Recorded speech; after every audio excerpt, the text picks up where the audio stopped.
मुर्तज़ा साहब, ईरान की स्ट्रैटेजी क्या है?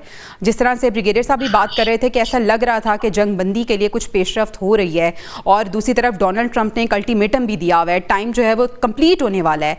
इस टाइमिंग में ईरान की तरफ से सऊदी अरब पे हमला हो जाना क्या जस्टिफाइड है? ये देखिए, इसको आप एक स्टेप पीछे ले जाइए। पाकिस्तान का बेहतरीन किरदार सालिसी के हवाले से चल रहा था, पैगाम का तबादला हो रहा था। ये सारी चीजें जब औज पर पहुंचने लगी तो इसराइल ने इनके पार्स गैस फील्ड के ऊपर दोबारा हमला किया, नंबर 1।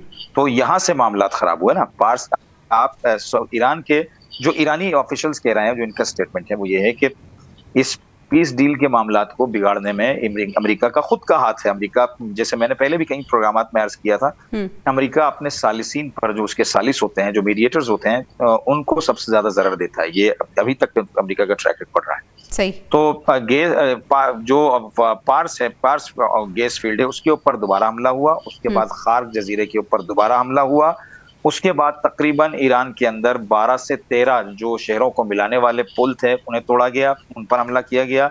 रेलवे ट्रैक्स जो थे, जो पुल थे मिलाने वाले एक रेलवे ट्रैक को दूसरे से, वो पुल तोड़े गए। और मैं स्टेटमेंट पढ़ रहा था इसराइल का, उन्होंने क्लेम ये किया कि यहाँ से जो है वो मिसाइल लॉन्चर्स जो है वो इस्तेमाल किए जाते हैं, इधर उधर किए जाते हैं। तो ब्रिगेडियर साहब बैठे हैं, मेरा सवाल ये है कि इस शदीद दौर के अंदर, कि जब अमेरिका सैटेलाइट से पूरी चीजें ईरान के अंदर मॉनिटर कर रहा है, कैसे पॉसिबल है कि एक रेलवे ट्रैक से एक मिसाइल लॉन्चर को गुजारा जाएगी? इसका जवाब मैं ब्रिगेडियर साहब से इंशाल्लाह लूं।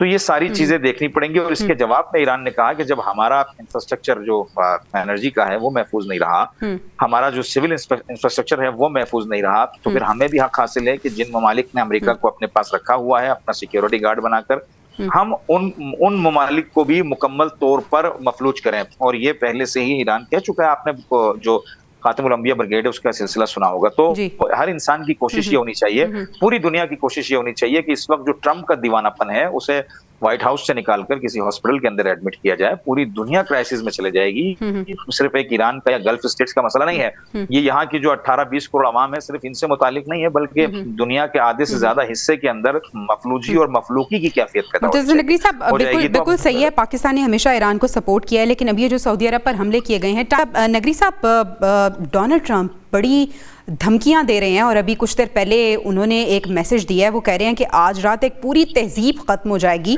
जिसे दोबारा कभी वापस नहीं लाया जा सकेगा। ट्रंप की धमकियों को और डेडलाइन को आप किस तरह से देख रहे हैं? डेडलाइन खत्म होने में बस कुछ ही वक्त रह गया है, ईरान कैसे देख रहा है इस पर? देखिए, डेडलाइंस का जो मामला है वो किसी हद तक तो काबिल कबूल है कि वो करेगा। जैसे मिसाल के तौर पर उसने कहा था कि हम पुलों को तबाह करेंगे, तो वो पुलों का सिलसिला शुरू हो गया है। 10 से 12 तकरीबन अब तक 15 के करीब पुल ईरान में हिट किए जा चुके हैं। वो मैंने जैसे आपकी खिदमत में अर्ज किया, रेलवे ट्रैक और जो पुल रेलवे ट्रैक को ज्वाइन करते हैं उनको उड़ाया गया। जो लोकल जो आबादियों के हमलो नकल के लिए होते हैं उन्हें उड़ाया गया। ये सिलसिला तो चल रहा है। मैं ब्रिगेडियर साहब की सिर्फ एक बात को थोड़ा सा दूसरे शेप में बयान करना चाहता हूँ। देखिए, पहला हमला कहाँ हुआ? पार्स गैस फील्ड पे ईरान में सुबह, इन मुज़ाकरात को सबोटाज करने के लिए। तो ये ऐन मुमकिन है। मैंने अभी तक ईरान की तरफ से कोई ऐसा यानी मुकम्मल इस हमले को क्लेम करने वाला कोई स्टेटस पढ़ा नहीं है अभी तक मैं मोबाइल देख रहा था जी। तो मुमकिन है कि इस तरफ से ईरान पर हमला किया जाए और ये साबित किया जाए कि क्योंकि हमने ईरान पर हमला किया था और ईरान ने जो है वो तेज में आकर, ये गुस्से में आकर उसका बदला लेने के लिए सऊदी प्लांट्स पर हमला कर दिया। तो ये फॉल्स फ्लैग जो है वो हमले, अटैक्स इसराइल ने इससे पहले भी हमने देखा कि इस तरह के फॉल्स फ्लैग ऑपरेशन हो चुके हैं जिसको ईरान ने डिनाई किया हुआ है। टर्की पर हुए जी, टर्की पर हुए, ओमान के ऊपर हुए और डेगो गार्सिया के ऊपर हुए। तो ये सारी चीजें फॉल्स फ्लैग हैं जो इसराइल ने करके कोशिश की थी कि सबको इन्वॉल्व कर सके। और इसराइल जो करता है वो अमेरिकन झंडे के नीचे करता है ना, खुद तो कुछ नहीं कर रहा है। तो एक ये भी, लेकिन मैं ईरान की, अभी मैं एक चैनल पर और भी ये बात कर रहा था, ईरान की होल जो पॉलिसी है जो मैं आपकी खिदमत में बयान कर रहा हूँ, मेरे तो अल्फाज नहीं है, उनकी पॉलिसी है। वो ये कहते हैं चूंकि इन ममालिक से हमारे ऊपर अटैक्स हो रहे हैं, इन ममालिक से जो अटैक्स हो रहे हैं गल्फ रीजन के अंदर से हमारे बच्चे मर रहे हैं, हमारी खवातीन मर रही हैं, हमारे बेगुनाह लोग मर रहे हैं, हमारे इंफ्रास्ट्रक्चर को इन्हीं ममालिक से तबाह किया जा रहा है। अगर ये ममालिक जिम्मेदार नहीं है तो इन्हें चाहिए अमेरिका को बाहर निकालें। इन्होंने अगर अमेरिका को यहाँ रखा हुआ है तो इसका मतलब ये है कि ये उस हमले के जिम्मेदार हैं।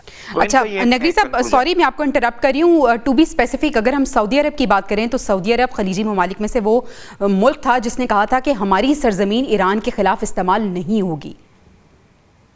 नहीं हो रही है, ऐसा नहीं है, हो रही है। देखें ना, ईरान के खिलाफ सरजमीन सऊदी अरब की इस्तेमाल हो रही है, ऐसा नहीं है कि नहीं हो रही है, और उसका शुक्रिया ट्रंप ने मुख्तलिफ अल्फाज में अदा किया, क्लियर किया।